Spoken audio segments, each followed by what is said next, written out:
আগের দিনের গল্পতে তোমাদের দেখিয়েছিলাম এনজিপি স্টেশন থেকে কালিম্পং দারাগাঁও যাওয়ার একটি গল্প, আর দারাগাঁওয়ের হোমস্টে থেকে অসাধারণ কাঞ্চনজঙ্ঘা দেখার দৃশ্য।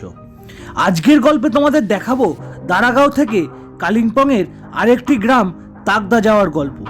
তাকদা গ্রামটি সমতল ভূমি থেকে প্রায় 4000 ফুট ওপরের একটি গ্রাম।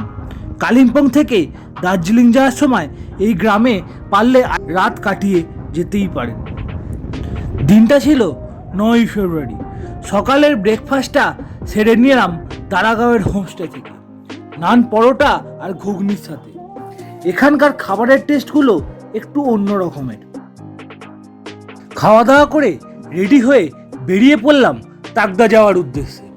আর এই কাকাবাবু আমাদের হোমস্টেতেই এসে উঠেছিলেন। কাকা আমাদের সাথেই আছে। 66 কিলোমিটার পায়ে হেঁটে কোথায় গেছিলেন? রুদ্রনাথ গিয়েছিলাম। রুদ্রনাথ আর রুদ্রনাথ, অনুসুয়া আর অত্রি পায়ে হেঁটে।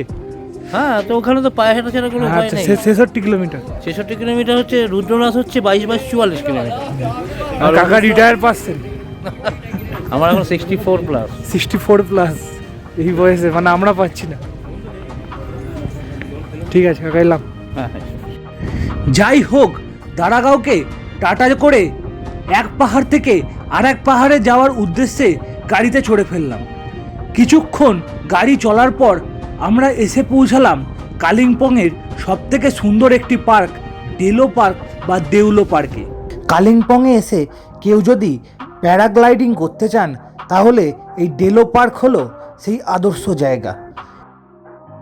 পার্কে ঢোকার আগেই আপনারা দেখতে পেয়ে যাবেন অসংখ্য প্যারাগ্লাইডিং কাউন্টার। এখানে ঢুকতে গেলে জনপ্রতি 20 টাকা টিকিট লাগে, আর বিদেশিদের জন্য 50 টাকা।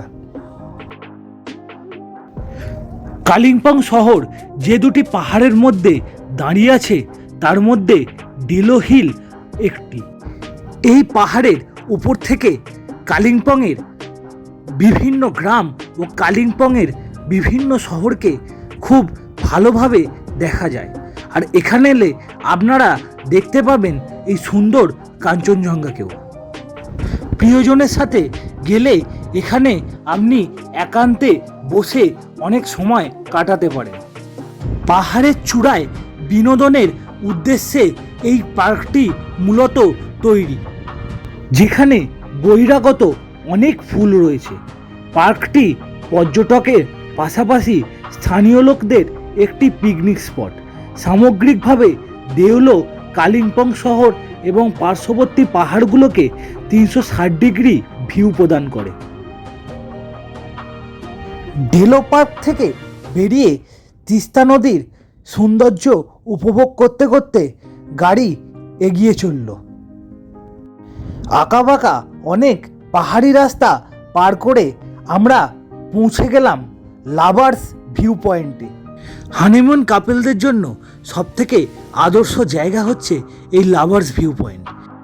তিস্তার সৌন্দর্য উপভোগ করতে করতে ও পাহাড়ের কোলে হারিয়ে যেতে যেতে এখানে আপনারা অনেকক্ষণ সময় কাটিয়ে যেতে পারেন। এরপরে আপনারা কালিম্পং শহরকে কিছুটা উপভোগ করুন, আর তার সাথে উপভোগ করুন কালিম্পংয়ের আঁকাবাঁকা পাহাড়ি রাস্তাকে। কিছু সময় পর আমরা পৌঁছে গেলাম কালিম্পংয়ের আরেকটি বিখ্যাত চা বাগান। চা বাগান দেখা শেষ হলে আমরা পাইন বনের জঙ্গল পেরিয়ে পৌঁছে গেলাম তাকদার হোমস্টেতে। এখানে এনারা আমাদের বরণ করে নিল পেতলের থালায় দুপুরের সুন্দর একটি লাঞ্চের সাথে। তাকদায় যে হোমস্টেটা আমাদের দেয়া হয়েছিল সেই হোমস্টেটা ছিল অসাধারণ। ঘরের ভেতর থেকেই পাহাড়ের সৌন্দর্যকে খুব সুন্দরভাবে উপভোগ করা যাচ্ছিল। ব্যালকনি থেকে উপভোগ করা যাচ্ছিল তাকদার বুকে গড়ে ওঠা বিভিন্ন হোমস্টে ও পাহাড়ের সৌন্দর্যকে। পরের দিন সকালবেলা ঘুম থেকে উঠে তাকদা গ্রামটাকে আরও সুন্দরভাবে উপভোগ করলাম ব্যালকনিতে দাঁড়িয়ে। আজকের ভিডিওটা এতটুকুই। পরের দিনের ভিডিওতে তোমাদের দেখাবো তাকদা থেকে দার্জিলিং যাওয়ার কিছু অংশ। ততক্ষণ অবধি ভালো থাকবেন, সুস্থ থাকবেন, আনন্দে থাকবেন। ভিডিও ভালো লাগলে অবশ্যই সাবস্ক্রাইবটা করে দেবেন।